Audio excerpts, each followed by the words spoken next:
Good morning বন্ধুরা, চলে এলাম একটা সুন্দর সকাল নিয়ে তোমাদের সামনে। চারিদিকে সবুজ আর সবুজ। তোমরা সবাই আশা করি ভালো আছো। আজকে কত রকমের টগর নিয়ে তোমাদের সামনে এসেছি। দেখো, প্রথমে একটা টগর দেখালাম। এখন একটা ছোট্ট ছোট্ট টগর, আর এখানে আছে থোকা টগর। উপরে কোনো ফুল দেখতে পাচ্ছ না ঠিকই, আসলে রাস্তা দিয়ে মর্নিং ওয়াক করতে যায় সবাই, হাতের সামনে পায়ে নিয়ে চলে যায়, কিন্তু এই গাছের আড়ালে ভিতর দিকে কয়েকটা ফুল দেখা যাচ্ছে। তো চলো দেখি। এই দেখো, এই ভিতর দিকে এটা মনে হয় কেউ খেয়াল করেনি, এটা যদি উপরের দিকে থাকতো এটাও নিয়ে নিত। দেখো বন্ধুরা, আমি এখন স্নান করে ঠাকুর ঘরে এসেছি, পুজো দেব। তো এখানে দেখো আমাদের গাছের সব জবা, এটা বেগুনি জবা, সাদা জবা, গোলাপি জবা, এমনি লাল জবা, পোকা জবা, কলকে, বেশ কয়েকটা বেল ফুলও ফুটেছে। গোলাপ ফুল ছিল আরও দুটো, আমি তুলিনি, গাছে আছে। আর এখানে সাদা নয়নতারা, আর এই যে এই নয়নতারা। তারপর যে নিচে দেখালাম, নিচে গেছিলাম, নিচে এই যে এই গোটা ফুলগুলো ফুটেছে।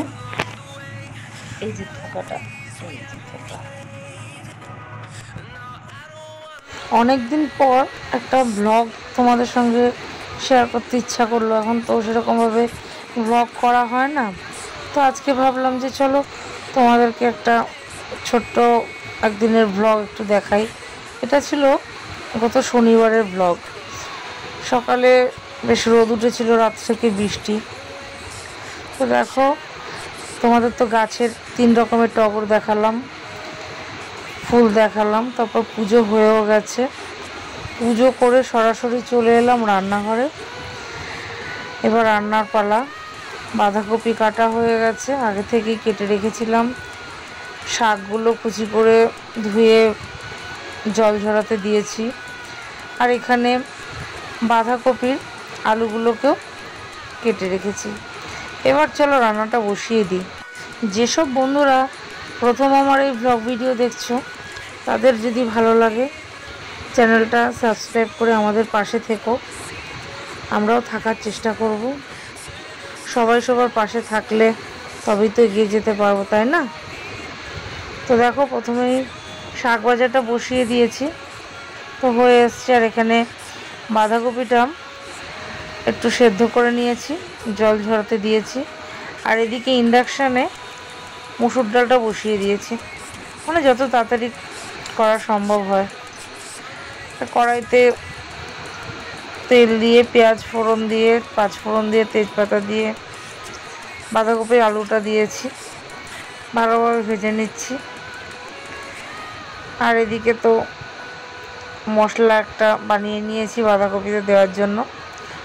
আদা, জিরে গুঁড়ো, ধনে গুঁড়ো, হলুদ গুঁড়ো, নুন, লঙ্কার গুঁড়ো দিয়ে। তার এদিকে বাঁধাকপিটা হয়ে গেছে। কিন্তু দেখো, এই বাঁধাকপিটা কিন্তু মাছের মাথা দিয়েছি। আমি মাছের মাথাটা তোমাদেরকে আর দেখাতে পারিনি, একটু তাড়াহুড়ায় ছিলাম বলে। তো যতটুকু পেরেছি তোমাদের সঙ্গে শেয়ার করেছি। একটা কাতলা মাছের মাথা ছিল, তো সেটা বাঁধাকপিতে দিয়েছি।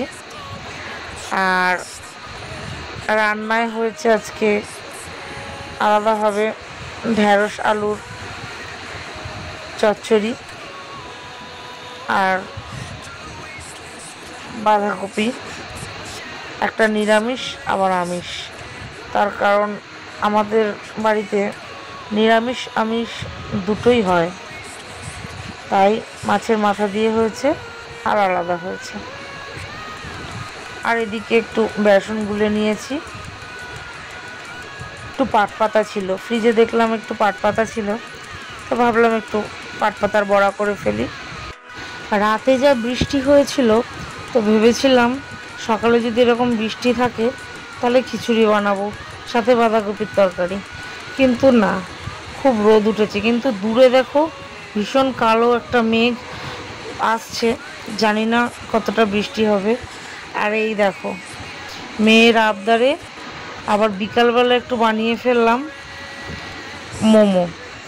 এটা যদিও চিকেন মোমো না, ভেজ মোমো। এই রেসিপিটা আমি পরে তোমাদের সাথে শেয়ার করব অবশ্যই। এটা হচ্ছে মোমোর চাটনি। তো মোমোটা বানানোর পর আমার মেয়ে বলল, মানে তোমাদের ছোট্ট বন্ধু অনন্যা বলে, মা একটুখানি ওটা ফ্রাই মোমো বানিয়ে ফেলো। তো আবার কয়েকটা ফ্রাই মোমো করলাম। আর এখানে 2 রকমের চাটনি বানিয়েছিলাম, একটা বাদাম দিয়ে চাটনি, একটা টমেটো দিয়ে। তারপর দেখো, নাচের ক্লাস থেকে ফিরে এসে রাস্তায় দাঁড়িয়ে পড়লো এই 2 বন্ধু রিল বানানোর জন্য। মানে রিল বানাতে পারলেই হয়, এখন এটাই তো চলছে। আর বন্ধুরা, শ্রাবণ মাস তো পড়ে গেছে, কে কে সবুজ চুড়ি পরেছো? আমাকে একজন গিফট করলো, তো আমি পরলাম, কোনোদিন পরিনি, এই প্রথম পরলাম, বেশ ভালোই লাগছে, তাই তোমাদেরকে একটু দেখালাম। আর এই ছোট্ট একটা ভ্লগ, সারাদিনের টুকিটাকি তোমাদের সাথে শেয়ার করলাম। কেমন লাগলো জানিও। তোমরা সবাই ভালো থেকো, সুস্থ থেকো। আবার কোনো ভ্লগ, ভিডিও বা রান্নাবান্না, নাচ নিয়ে দেখা হবে। তো চলো, টাটা।